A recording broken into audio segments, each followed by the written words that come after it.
I would like to go ahead and call the November 12 meeting of the Newport Beach City Council into session, and we'll begin with our study session, and a roll call, please. The record will reflect that Councilmember Daigle is currently absent.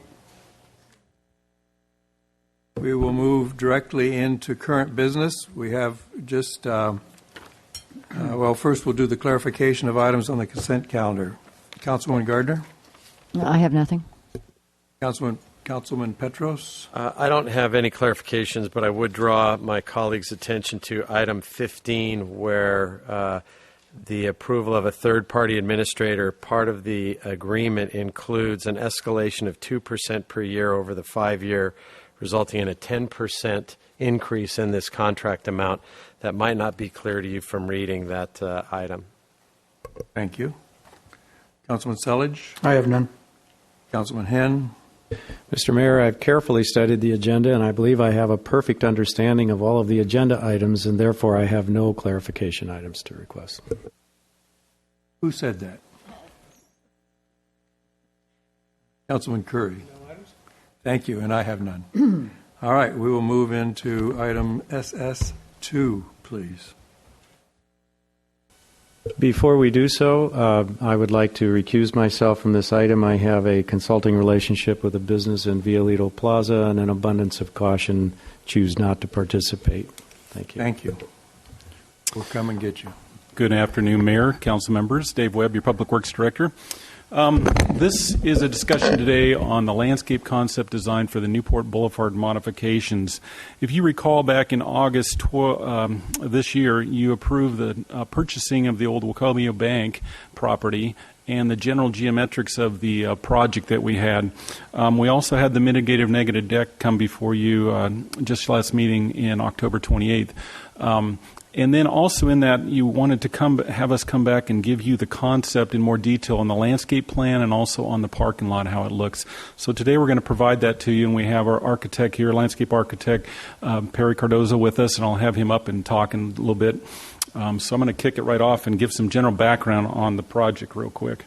This is what you've seen before, but for those who are new and looking at the audience here, the purpose of this project really was is one of the classic choke points in our city coming onto the peninsula. So we developed this project to reduce congestion and improve the level of service going through the Violito, Finley, 32nd intersections.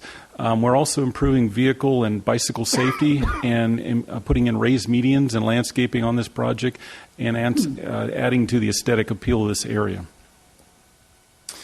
The proposed improvements add a third northbound lane from 30th to 32nd Street to help get off the peninsula easier. And then it adds a third southbound lane from Violito to 32nd Street so you can get on the peninsula. A lot of the traffic hits 32nd and turns right over to Balboa. It also adds bike lanes. We have bike lanes that go down to Violito right now, but they stop there. This will extend the bike lanes down to 32nd Street. And on 32nd Street, we have a bike boulevard that goes down towards the beach. That's the direction of the Oceanfront Trail. The project does relocate the on-street parking between Violito and 30th, and that's in the discussion today. It goes into the new parking lot we're building on the corner there. And then it adds landscape medians on Newport Boulevard and some side streets there, and also the corner on 32nd Street in Newport. And then we upgrade our signal systems here, too. We've got fiber optics going in there. We want to improve the synchronization going through here. We're actually going to replace the signal at 32nd Street. It's old and needs replacement, so we'll include it in this project. And then we add a little bit more left turn storage. As you know, going into the old City Hall, it was a very short pocket. Some of those were able to get a few more cars in there. It doesn't completely address all the issues, but we added a little more room in there. So the landscape plan on a high level looks like this, and we have an exhibit for the public in the back there, and we have blow-ups of these details, and I'm going to have Perry go through some of these. So if at this point I'd like to turn over to Perry, and you could tell us about your landscape design, and the clicker's right there in front of you, Perry. Perfect. Mayor, City Council member, staff, and public behind me, it's an honor to be here to represent a landscape plan that we think is very exciting and will give a very nice updated look to this part of the city.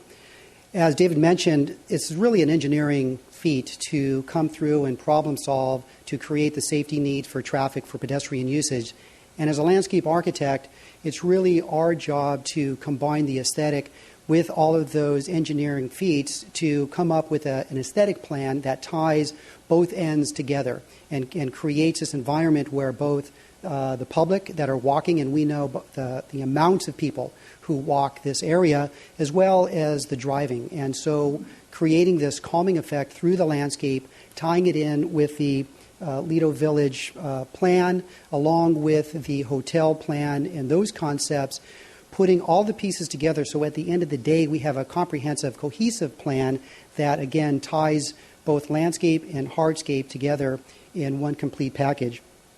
A part of doing this, we have to come up with our palettes.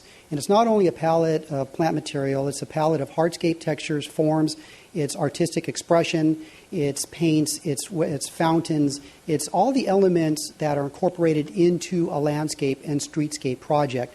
So as part of our landscape palette, we again are consistent with the guidelines, and we're following those, and we're working with the hotel landscape architects and design team, again, to create this sort of seamless. Right now, it wants to take on a little bit of a beach feel to it, has somewhat of a resort atmosphere to it as we're trying to create. So as we go through the slides, just imagine all these forms and textures sort of blending together to create this wonderful space. Probably the starting point that I'd like to emphasize right now on Via Lido is the opportunities because of the large median in this case. We all know that as part of streetscape projects, transitions are very important. We have outside edges that are not a part of really our scope, but they're visible. We don't just drive through a project and visualize those improvements that are happening. We see the whole view and the cone of vision as we're driving through. So we're experiencing architecture, we're experiencing things in the background. If you're walking, you're experiencing sounds and noises and smells. So trying to incorporate all these things and the senses into our landscape is very important. As we enter sort of this visual gateway into this portion of the project, we thought it'd be important to keep a very simple and classic entry with not vertical elements and gateway features itself, but in classic landscape that sort of mimic maybe these large waving patterns and very simplistic forms that are contrary to, as we go through the median, will be more the native grasses or the ornamental grasses that'll act as sort of this casual beach look. But so we'll have some structure, but we don't envision hedges per se, just long forms or strong forms of massing, contrasting ground covers. A question on this diagram that we're looking at right now. It says damaged turf to be replaced. I'm assuming we're not replacing it with just some more ordinary water-intensive grass. Well, right now, because of the street widening, there's existing turf there right now, and the idea was to keep that looking the same. Why? And so we wouldn't have a band. So unless we replace, I would suggest if we do that, we would replace all the turf versus so in this case, and that's a definite alternative. And we can address those at the end. All right. But that is definitely an alternative. So for now, what we're looking at is combining plant materials that are at the face of the existing wall, what the city sign is, in incorporating some of the similar plant materials. So again, we're drawing not just from the center racing stripe of the road, but trying to influence outside the right-of-way where we can to create this sort of a wider view and feel of entry as you're coming through the project. Some of the other elements, I don't know, Dave, if you can highlight, but we have palm trees that are, again, consistent with what the guidelines show. But in those cases, what we're showing in a blow-up is we have some enriched hardscape materials. So we have the tree grates and we have some accent paving that starts this pattern of hardscape and landscape marching through the project. And also along with that would be a new light standard with banners to add some seasonal color and some change to the site. On the next slide, so as we're moving sort of down the street, what we want to show is that the medians, the nose portions, those again will start being the grasses, so the ornamental grasses, very simple in downplayed and subtle. And as we have opportunities where we can put trees and we can have accents, that's where we want to emphasize sort of the flowering ground covers, the things that will add a little bit more importance to the medians. We also, again, have the consistent marching of palm trees where we can, taking into consideration architectural and overhangs and signage and those things. So we want to be sensitive to that, as well as where we can add additional landscape where the engineering solutions have occurred for lane changes, bicycle lane opportunities. At this point, those are concrete, but we've talked about other areas on how to identify those. And then when we come to the frontage edge of the sidewalk adjacent from the hotel, again, we would for now recommend putting in turf as a temporary solution until the hotel comes in, or as an option. And then once this is built, then the walk goes away and the sidewalk comes on the hotel side. And that could be back to really what the emphasis of the hotel is. And we'd match that palette, which is more the ornamental grasses with some other plant materials, but it's sort of this real nice beach sort of feel. The next slide is sort of the other end of the bookend, and so where we have an opportunity to have a planted median where it's painted, we're going to take that, and that will now be sort of the way to tie in like plant materials. And we'll have a little bit more of a formal aspect of a clean look, but it'll still relate to the other end. So, again, it's this combination of, in the noses, ornamental grasses, more low-key look to a little bit more sculptured look, but no real hedges per se. On this slide and the previous slide, you have indicated natural color concrete with diagonal score lines for the sidewalks. Do you have any idea what the cost differential is between that and a standard sidewalk? I would say, probably, if the standard sidewalk is $6 a square foot, I would probably add $3 to it. I might suggest that instead of decorating a sidewalk for 2 blocks, we continue with the theme of a standard sidewalk that's throughout the peninsula. And if there is any additional funds that can be generated by that savings, that it go into the landscaping. That's going to be a 2-block area that will be out of sync with the balance of the sidewalks down the peninsula for a 50% cost differential. Sure.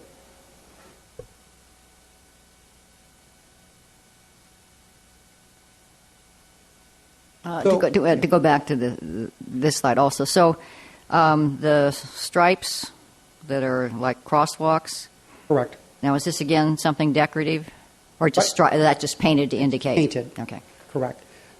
We will have an opportunity to address that at the last slide because there are some different ways to approach that, which we think are exciting. But again, it's all subjective. And cost.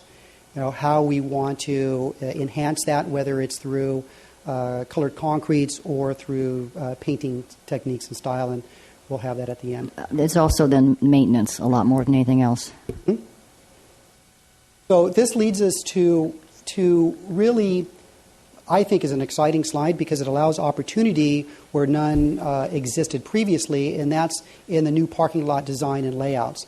What you have in front of you are 2 alternatives. We have one with 30 stalls, which is the larger image that has a little bit more landscape. And then next to it, we have an alternative with 33 stalls, which really the primary area that has disappeared in the plaza is this sort of lower right-hand corner. And so, again, it's a matter of balance of parking and landscape and, what is our direction. So let me address the first one with the 30 stalls and why that solution's in front of you. What we were doing concept-wise was giving an opportunity not only to create a soft edge with landscape, but an opportunity for sculptural pieces and interpretive design when it comes to artistic expression. So the main sort of feature in this area is this plaza. This plaza we're imagining as a place where it could be a dry fountain of sorts, where sometimes during the summer we could have water jets, sort of an interactive place, and then sometimes it would just be this decorative, ocean motif plaza, adding color and form and texture.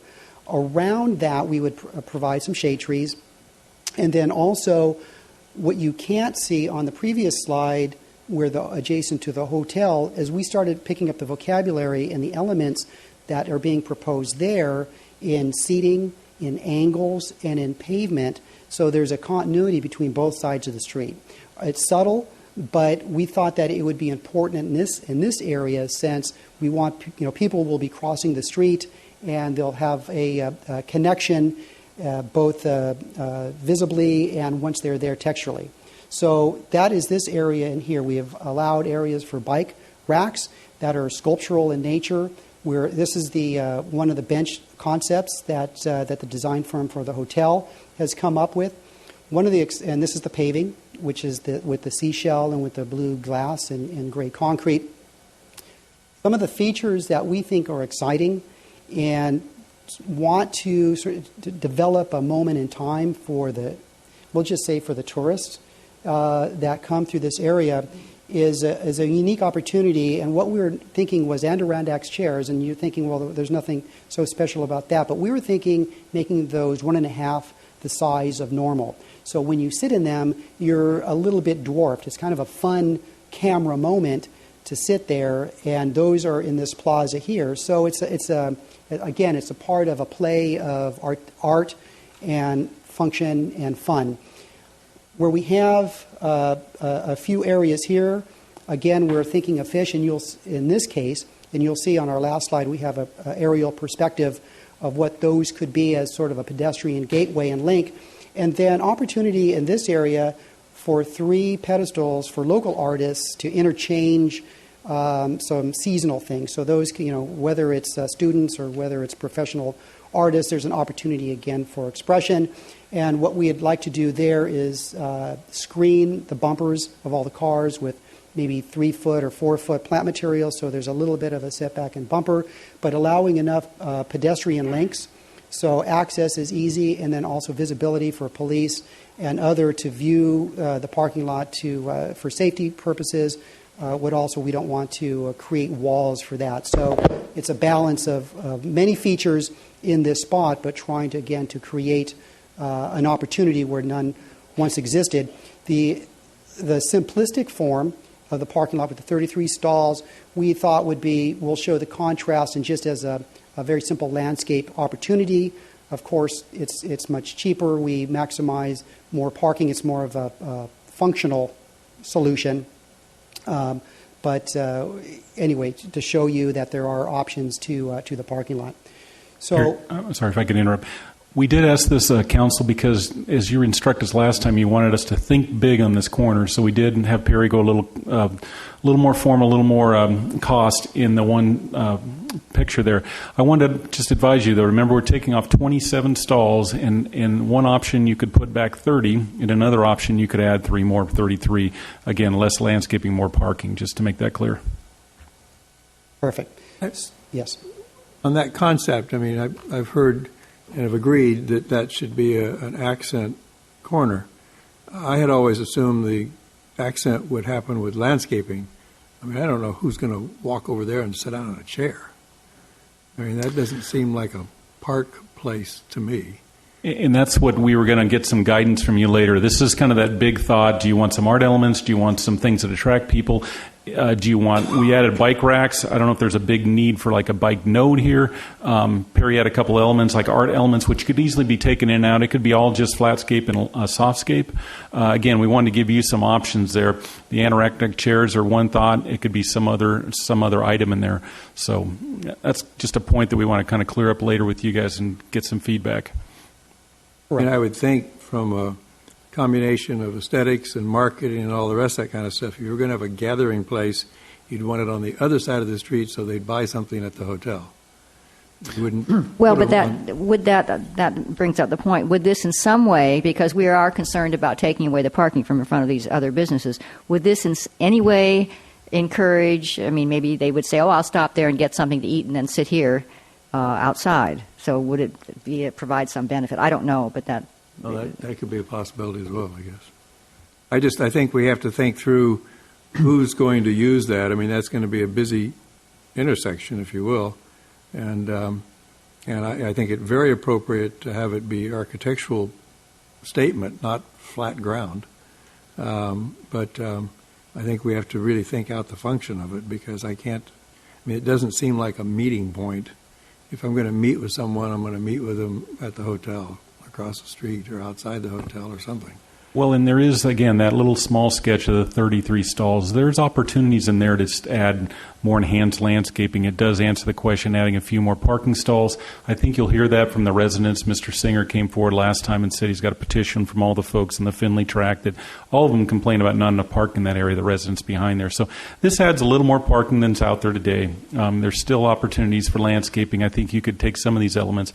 It takes it down a little bit if you're not interested in maybe a plaza. We could still get bike racks and things, I believe, in that other sketch there, Perry, if you've looked at that already. So that would be comments we'd need from you and which direction to go there. Can you explain where in the 33 stall plan, where you're losing the 3 stalls? I keep counting 4 stalls that are lost, not 3. Yeah, we extended here, and we lost the plaza in this just basically this corridor. Yeah, I keep coming up with 4 that you lose between the 2, not 3. I think there's So it's either 33 and 29 or 34 and 30. I haven't counted all the spaces up.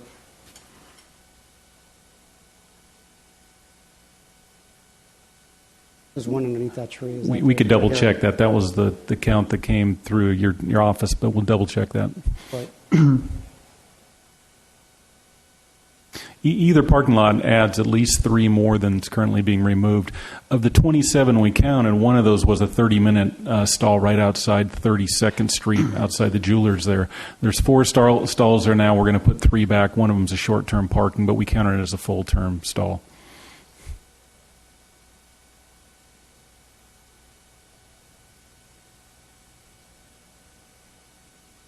So in the next slide, and we can flip around, so if there's other questions that we can go back, that's no problem at all. So really, the direction that we're hoping for is to, first of all, to see if we're on track. And it sounds we're taking good notes on the initial feeling that you're seeing. But as far as spatial places and how we're approaching both the planting concepts and sort of those outdoor rooms and spaces that we're developing, the detail and the look is also, what are those features that are going to be in those spaces? So as we develop further, whether there's a plaza or no plaza, that's no problem. But when we talk about the second layer of palette, besides plant materials, and that's the outdoor furniture and the lighting. And so if we're on the right track, some of the elements that are in the Lido Village guidelines that we're consistent with, this is one of the lights that was shown directly. This is a similar light that is shown. So there's very different, sort of opportunities to look at. There's some artistic bike racks, which is shown here as a sculptural piece. Again, another sort of play off the ocean look. And then there's a more modernistic freestanding. So when there's no bike in them, it acts as almost as a bollard or something very simple, and it has a nice silhouette to it. So paving, tree grates, bike elements, benches, trash cans, urns, and then other secondary lighting sources to light up the palm trees, having them either up on the palm themselves or down on the ground. Banners, art representations. I think those are always subjective, so those can go for another day. But if there's any feedback, and then also, I'm sorry, the crosswalk came in as a question before, and here's an alternative of simple painting patterns that can be shown to create these, these symbols. And we've seen some that are as hibiscus flowers in Pasadena and other areas that there's a different thinking going on these days, and it's interesting as part of the opportunity. And so anyway, we wanted to throw that out there, at least for feedback for all of these, see what sticks and how can we move forward. Well, I would say the water element, I mean, I like those kind of water elements, but I do not think that's an appropriate place for that at all. I mean, that's not an appropriate place to have kids want to go to. You got parking and drive streets all the way around it. And I think that's not something to deal with. And if it's okay, Perry, maybe I can hijack Yes. your PowerPoint for Please. a few clarifications. And then what we'd like, maybe we could take public comments and then get the council's direction and thoughts on that. We can make those amendments if you like. Real quick, just going back on a couple things that I saw come up. And Nancy asked this question about the turf in front of the existing monument there. We could take that out. Our thought was there's just a little bit that left there now, and there are people that kind of sit. There's a bus stop right there, so people sit on that and kind of trample in that area. But we might be able to work with that maybe that's a ground cover something instead of turf. I just think we should be sensitive because we're asking everybody to be so water conscious. We're getting grants to take turf out in all sorts of medians. And if it's used as grass, that's one thing. But if it's just sitting there green, then we shouldn't not replace it, seems to me. We'll take that into note. We were also trying to be conservative on costs. We didn't go further. There's a couple areas we didn't touch. It was back here. And also, we didn't get into this area here, which the design guidelines, if you recall, asked this curb to go straight and take this out and make it an open plaza area, but we didn't touch it with this project. We did correct some deficiencies over here. There's some new landscaping on this side you'll see right on Violito. Dave, I want to come back to this turf issue because I agree with Councilmember Gardner in most instances. However, going by this area regularly, folks do use this as a place to walk their dogs. It's small, but there are a number of people who have no other alternative than to walk their dog on that little island. So if we are going to look at alternatives, let's please be mindful that it does have a use. And while we do want to be water conscious, we also want to provide our residents with opportunities to enjoy their pets. And that's a good point. One last thing. This is a bookend. It's kitty corner to this is another public monument that has turf over there, too, that matches this. So if we change that, we might want to change both. But we'll look at that, and that's a good point. One of the balances I always think of, too, when we talk about what to put in medians and always a little greenery is nice. If you look at the amount of space that roads take up in the city, it's, 30%? So if you have a tiny amount that's green, and you measure that against the overall asphalt, I mean, it's fairly insignificant. A couple notes on here, and Perry mentioned it. This is just a temporary sidewalk because, as you know, Lido House does not have a sidewalk against the curb here, but it's most likely this project will go before that. We'll monitor that. Should the Lido House be going forward, maybe we do that in temporary asphalt or something if we're close behind and building the hotel. On Councilmember Daigle's point, just a note on the south side here, I'm losing my arrow here, but in front of the Lido House, we're actually gaining landscaping there. The street used to be a little more further over, and this edge right here, the curb is now being pushed out from about here to here, so we're gaining a little greenery. And also here, the curb is the edge of this sidewalk right now in front of the next door neighbor here. We're going to go ahead and push it out and get a little greenery here and better align the sidewalk so it goes into the greenery here by doing that. One last comment that I saw on this one is the diamond cut, and we understand we do want to put the money into landscaping. This is standard concrete with a diamond cut. I don't think it's 50% more. There was a slide with a shell in it. I think the decorative pavement that you had a couple areas might be more, but we can go standard grid sidewalk on this. That's not a problem. There's not too much more to add the diamond cut, but it doesn't match other areas. It kind of adds a flavor as you go through here. And then I think I saw, just to make sure you know that we talked about this last time, we are closing the median there on 31st Street.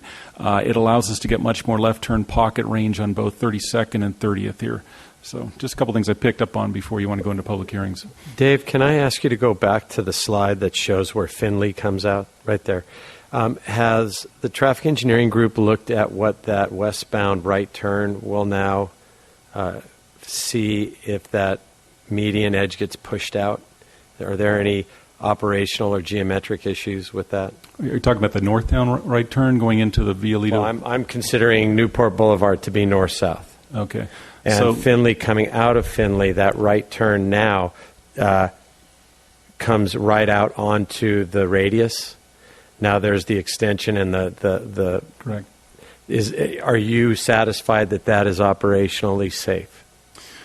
We have looked at it, both the consultant, VA Okay. Consulting. It does push it out, but it's a controlled intersection. So. Okay. All right. Thank you. All right, thank you. Thank you. I think at this point in time, I'll open it up for public comments. Anyone from the public like to speak on project? Please come forward. Mr. Mayor and members of the council, my name is Tom Terich. I'm the owner and resident at 3208 Marcus, just across the channel, roughly from the parking lot at La Fajitas, if you're familiar with that area. I realize that a vacant building, the bank building or Blockbuster, is not a particularly desirable land use, but it did provide something of a sound and noise and sight buffer from that very busy intersection, as you're well aware. I'm not against the plan. I think the plan looks quite good, but I would encourage you to consider in your landscaping, which obviously you're doing quite nicely, but maybe extraordinary landscaping that will help reduce the noise and sight of cars coming and going, and perhaps somewhat reduce, anyway, the traffic activity on Newport Boulevard and 32nd Street. I know you're looking at a variety of landscaping designs. They look quite nice, but I would encourage you to consider landscaping that will provide as much sight and light buffering for the neighbors. My house, as you can see, is the second one in, that one right there. Yeah. Is it possible also to provide some sight and sound buffering along a portion of the channel, between the alley and the channel, in that area there? Right now it's just a chain link fence. Is there some possibility to, again, have to ask the landscape architect, I'm not sure what that might be, and I'm not suggesting cutting off the views. I understand people like to see the channel, but if we could have some low-level, I don't know, it would be a combination of wall and or plant material along there, that would certainly help. Those are suggestions. We did have at the last meeting on this discuss the sound wall and the possibility of making it a little bit higher if the residents didn't object to that as more of a buffer. So that's a consideration. We did not talk, though, about another wall along that other area, as far as I know. That had not come Do you up. mean the channel? Yeah. Just as a clarification to the comment, as Councilman Gardner pointed out, the sound wall, I keep losing my pointer here, right along here there's a 5-foot-high block wall, and part of the sound mitigation was to raise this. It's 6 feet, but we could go 7 or 8 easily, and then we're going to add landscaping in front and some mosaics on the wall. Along the channel here, there's a bulkhead that's about 3 feet over the pavement, and there's Yes. chain link on the top of that. I don't know what goes around and connects the two, but we could look at that if council desires. Just one last thing, too. You've probably seen the condition of the pavement out in front of the bank right now. It's in terrible shape, and it adds a lot of sound. We are going to restore that pavement as part of this project. In addition to that, we're going to use rubberized pavement, which will add about another 5 dBE drop in that area. Wonderful. Anything will help. Thank you. It'd be almost impossible to build a sound wall along that channel and not block the view. You would lose your view, or you'd have to... It's one or the other. Either you build the sound wall and lose the view, or you don't build the wall at all. I think you could somehow or another clean it up, though, with 3-foot-high plants or something, so you weren't looking at chain link and make it look a little classier. Oh, yeah, but that doesn't do much for sound. Yeah, I showed the photo of the bank again because it's a 5,000 square foot two-story bank, but there's a lot of opening here on either side where the sound penetrates. It probably adds a little bit of blocking, but when that's gone, it's not going to be too much more. There is some that's going to carry, but not a lot.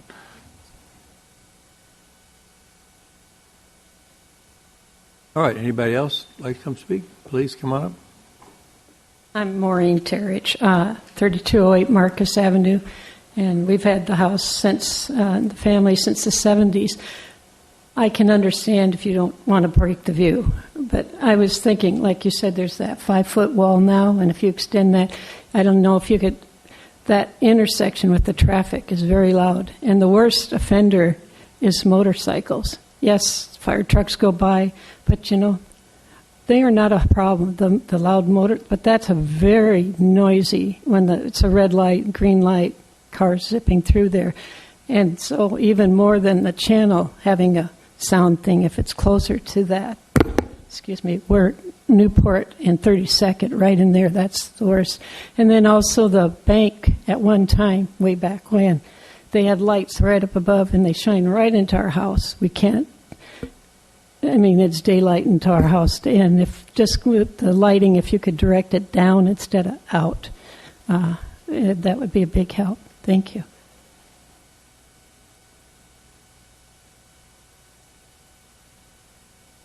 Yes, sir.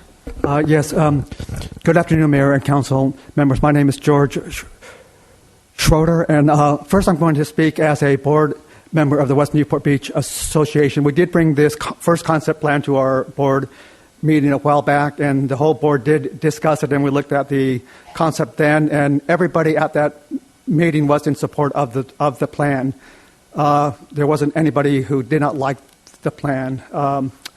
Also, I guess some of the comments that were made was looking at how many parking spaces were there and if there was any way to even get some more parking spaces in. So I will say that I don't think there would be any support for 30 parking spaces instead of 33. Every parking space is extremely precious down there, and to even lose 2 or 3 parking spaces we cannot afford to lose.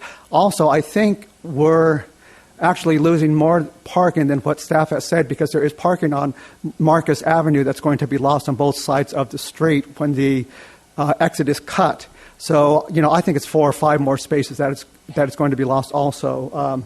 So the West Newport Beach Association did go over the concept plan, and there was support for the plan.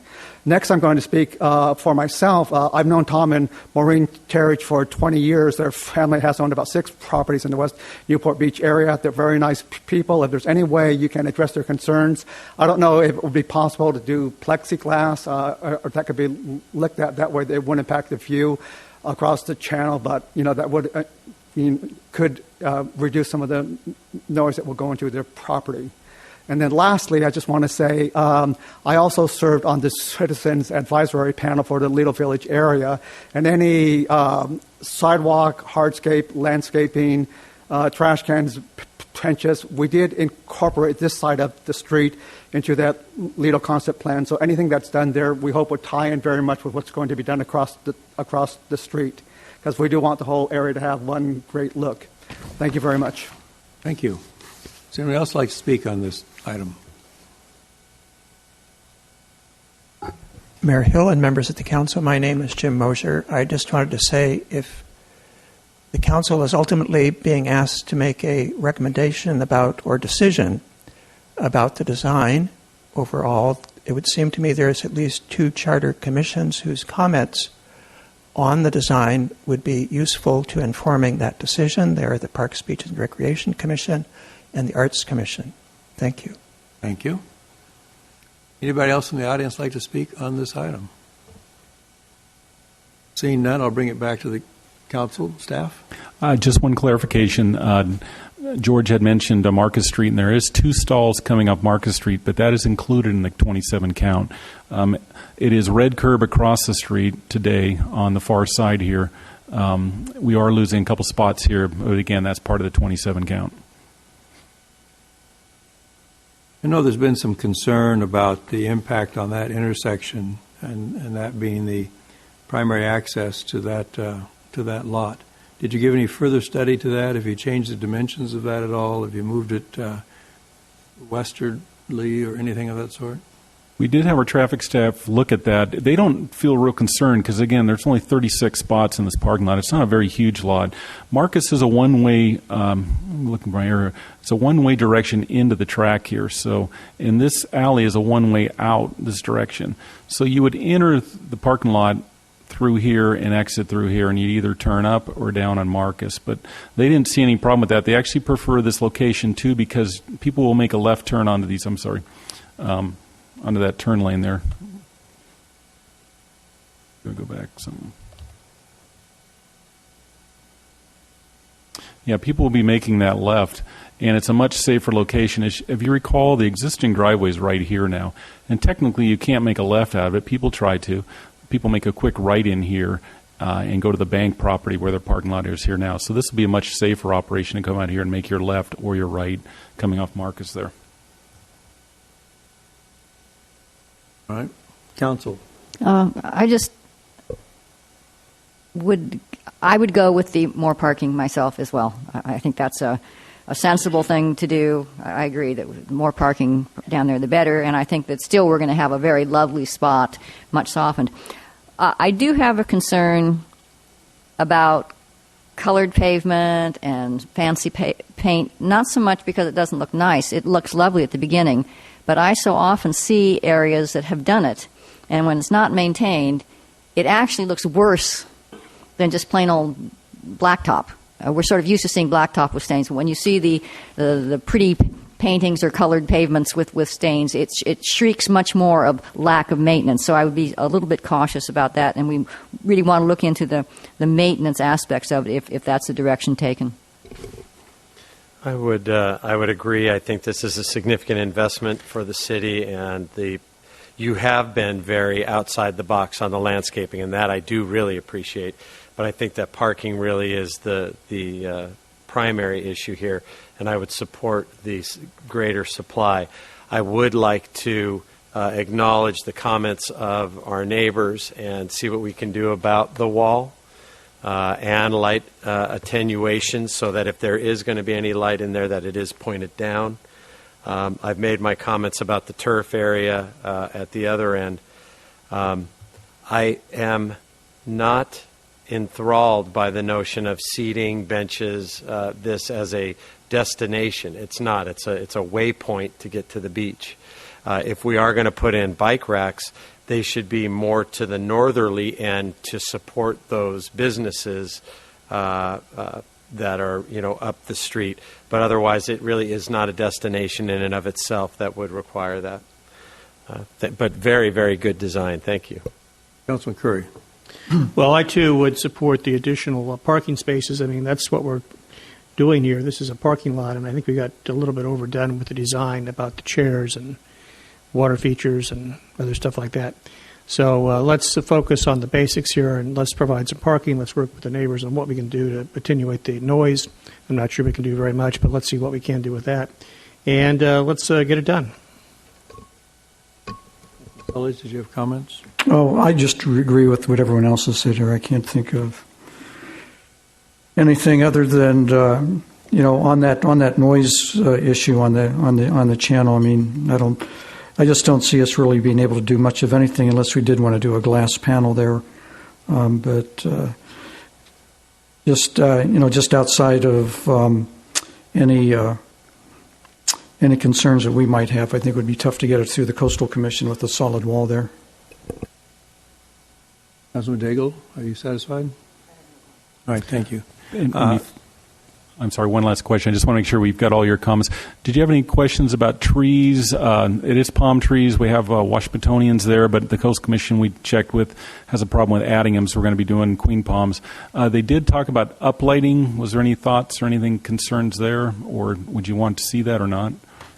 Yes. I think that my experience having a building on the peninsula is that you can't use the lights coming out of the grass. They will just kick them and break them, and you'll be replacing them constantly. You've got to put them up in the trees. I with everybody else, I think we need to go for maximizing the parking. I think there's still adequate room for doing a nice landscape job, and I think you have got that going, and I appreciate that.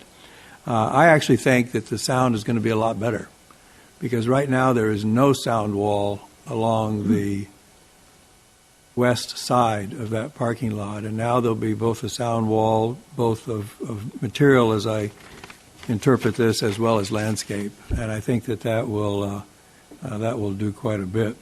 I also think that it would be very appropriate to have some kind of what I will call is a low aesthetic treatment of the end of the harbor, and not be looking at a chain link fence looking out on the bay side.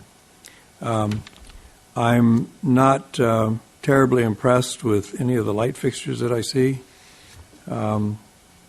They just look like unimpressive light fixtures, I guess. And I mentioned the water feature kind of a thing. I just think we need to back that out. The trash can receptacles getting way too much in the weeds, but the ones that look the best are also the hardest to keep clean and won't look good 6 months down the road. So I think that has to be taken into consideration constantly. And I would just work very closely with the landscape architects that are across the street as far as materials and those types of things, which I think is what you've incorporated in what you're doing. So does that give direction? I think we've got it. Just one last note. I did ask our architect. They have worked with the architects across the street. They are talking, so we'll keep that up and make sure they coordinate. Okay.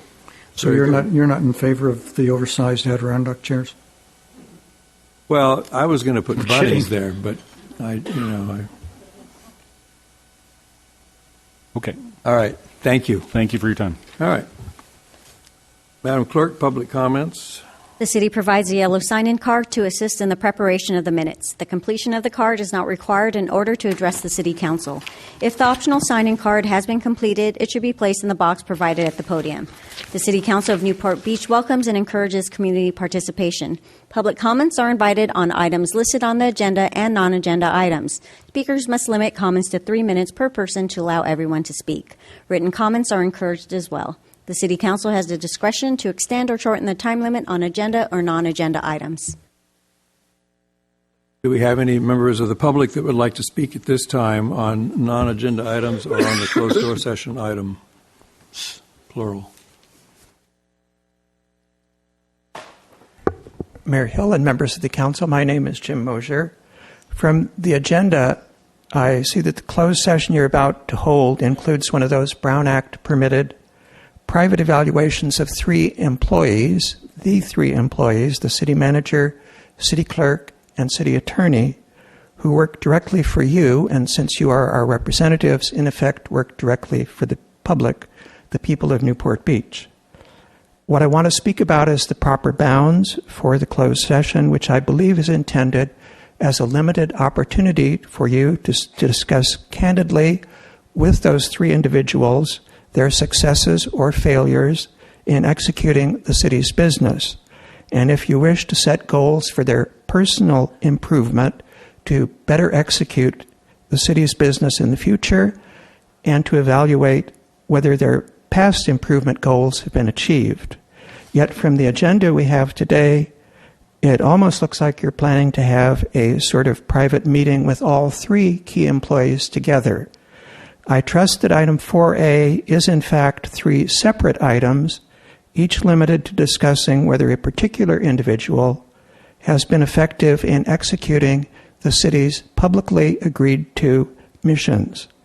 And by that I wish to emphasize that for you as a group to be discussing with anyone, including individual employees, what the proper city business they are charged with executing should be, what the city's goals should be, or how the administrative departments should be structured, are all matters that should be handled in open meetings. So in discussing these 3 employees' personal achievements, if you see that there are structural improvements needed in the departments that they oversee, I hope that that will be separately agendized for open discussion with proper public input. Thank you for your attention. Thank you. Is there anyone else in the public that would like to comment at this point in time? Seeing no one, Mr. City Attorney, I assume we do have a closed-door session.